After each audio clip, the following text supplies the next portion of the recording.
I didn't think it would be like this. Not when I said yes. Not when we built a life, a family, a home.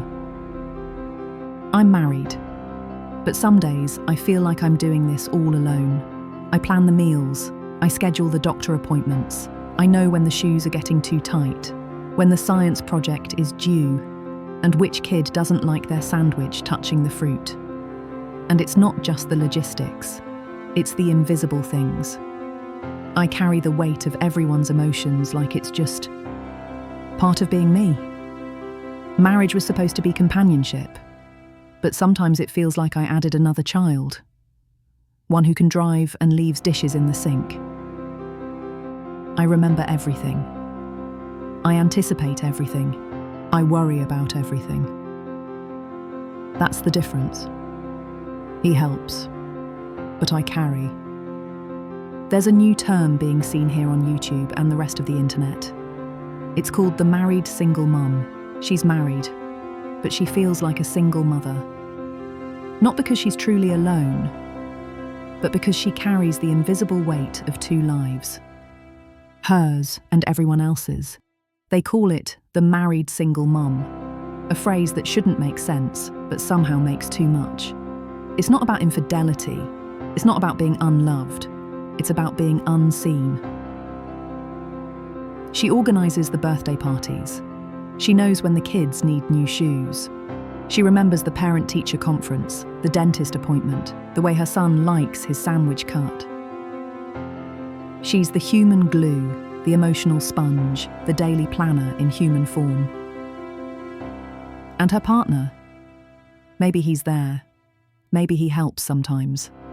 Maybe he brings in more money than she does. But the mental load, that's hers. Sociologists have a term for it. Emotional labour. We devoted an entire video to this subject. It's the unpaid, unrecognised work of managing feelings, relationships, and everyday life. It's answering the unspoken question, what needs to be done, and how can I prevent it from falling apart?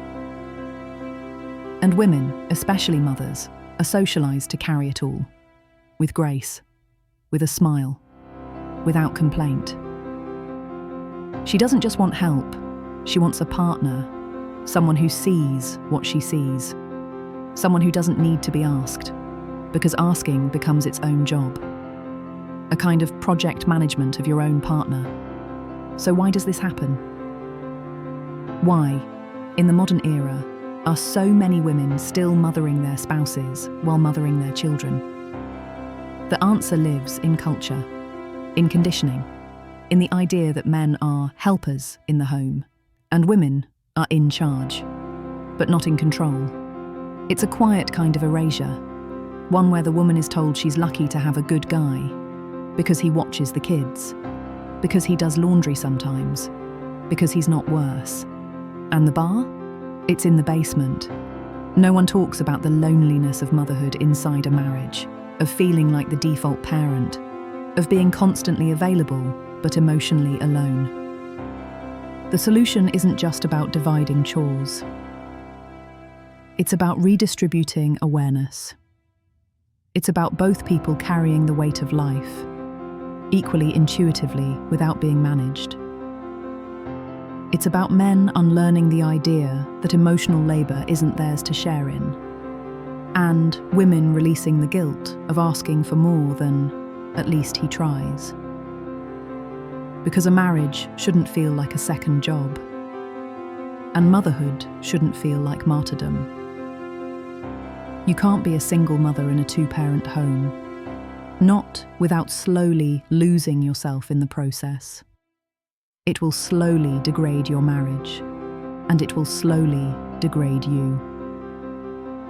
Divorce has been rising for decades, and I think a big part of it is that women have been carrying emotional burdens we weren't always able to express. These are conversations we need to have. They can't stay in the shadows anymore. Men and women need a new kind of communication, one that acknowledges things like emotional labour. And just to be clear, this channel isn't about painting women as victims. It's about putting words and feelings to the issues that shape our daily lives. The issues we used to sweep under the rug. We can't afford to keep doing that. Men and women don't always understand each other, and it's clawing at the very fabric of our society. We have to get on the same page when it comes to marriage responsibilities and child-rearing support. Have you ever felt like a married single mum? What needs to change in how we talk about partnership, labour, and love? If you are a man, or if you are a woman, drop your thoughts in the comments. Don't forget to like, subscribe, and keep the conversation going. We will feature your comments on future videos. Thank you for watching The Woman Philosopher.